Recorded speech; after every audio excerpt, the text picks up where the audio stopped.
প্রতি বছর সম্পদ বিবরণী 31শে ডিসেম্বরের মধ্যে জমা দিতে হবে। এই বছরেরটা 30শে নভেম্বরের মধ্যে জমা দিতে হবে। এবং এটা কিভাবে জমা দিতে হবে? এটা সিল গালাকৃত খামে সংশ্লিষ্ট কর্তৃপক্ষের নিকট জমা দিতে হবে। খামটা থাকবে সিল গালাকৃত। আর ভুল তথ্য কিংবা গোপন যদি এমন কোনো তথ্য থাকে যেটা মিসলিড করে, এদের ব্যাপারে আমাদের এটাকে বলে 1979 এই বিধিমালা অনুযায়ী শাস্তিযোগ্য অপরাধ। এটা হলো এই অনুসরণমালা সকল সরকারি কর্মচারীর ক্ষেত্রে প্রযোজ্য।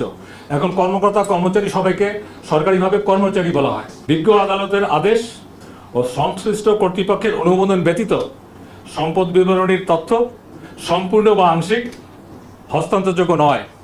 ক্লজ 2, সম্পদ বিবরণী অতি গোপনীয় দলিল বিধায় এক্ষেত্রে তথ্য অধিকার আইন 2009 প্রযোজ্য হবে না। সম্পদ বিবরণী অতি গোপনীয় দলিল বিধায় এক্ষেত্রে তথ্য অধিকার আইন 2009 প্রযোজ্য হবে না। আর দুটো বিষয় এখানে ইম্পর্টেন্ট, আমরা অনেকে বলেছিলেন, আমিও বলেছিলাম যে জমা না দিলে কি হয়। জমা না দিলে অনেক কিছু হয়। এখানে আমি আইনের ধারা হিসেবে বলতে পারি, প্রথমে হলে যদি জমা ঠিক মতো না দেয়, তথ্য গোপন করে, প্রথমে যেটা হয় এটাকে বলে লঘুদণ্ড দেওয়া হয়।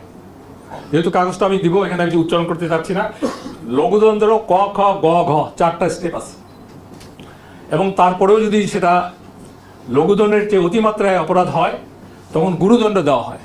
এবং গুরুদণ্ডেরও ক, খ, গ, ঘ 4টা ধারা আছে। এ হলো মোটামুটি, আমি যদি বলি, বাকিটা তো এখানে ডিটেলস লেখা আছে, আমি সামিং আপটা করলাম। আর এখানে আমাদের যে ফর্মটা আমি আপনাদেরকে দিয়ে দেবো, এই কারণে আপনাদের মাধ্যমেই কিন্তু এই খবরটা সারা দেশের 15 লাখ আমাদের যে সরকারি কর্মচারী আছে সবাই পাবেন। এখানে ফর্মটা যেহেতু সাথে দেওয়া হচ্ছে, এবং এই সামিং আপ আমরা যেটা করে দিয়ে দিচ্ছি, আপনারা আপনাদের মতো করে ইলেকট্রনিক প্রিন্ট মিডিয়া লিখতে পারেন। কারণ এইটা কিন্তু আমাদের আদেশ নামতে, কারণ আমরা বিভিন্ন পর্যায়ের নাম যাবে, যে কয়দিন লাগবে, আজকে কিন্তু এটা আপনার দেওয়ার সাথে সাথে এটা একটা ইম্প্যাক্ট করবে, পজিটিভ ইম্প্যাক্ট, এবং এটা বাধ্যতামূলক ফর অল কনসার্ন। আমার মনে হয় পিআরও সাহেবের কাছে কপি আছে। আমি আমার এরপরে একটা এসএসবি মিটিং আছে, আমি যেহেতু আমাদের রুমে দেখলাম যে হয় না,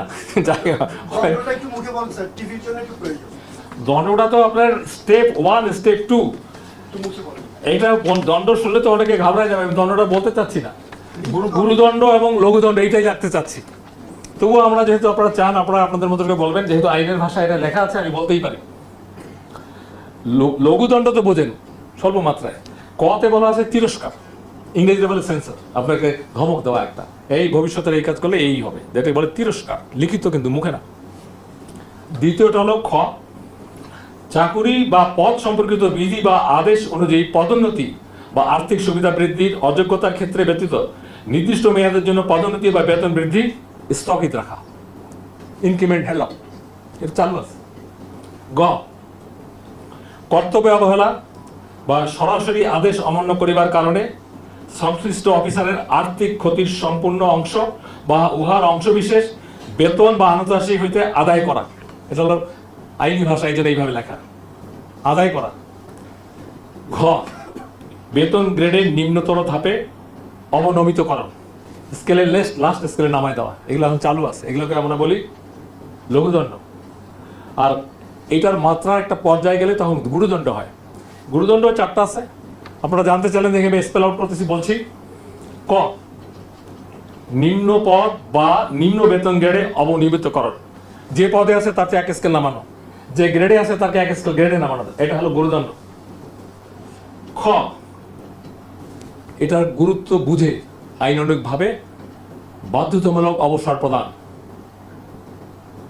it depends on the gravity of the offence. গ, চাকরি হইতে অপসারণ। ঘ, চাকরি হইতে বরখাস্ত করণ। এগুলো হলো আইনের বিধান, বাংলায় লেখা আছে, আপনারা এটা পাবেন। তবু আপনারা বললেন যে আমাকে বললে ভালো হয়, গেলে বলে দিলাম।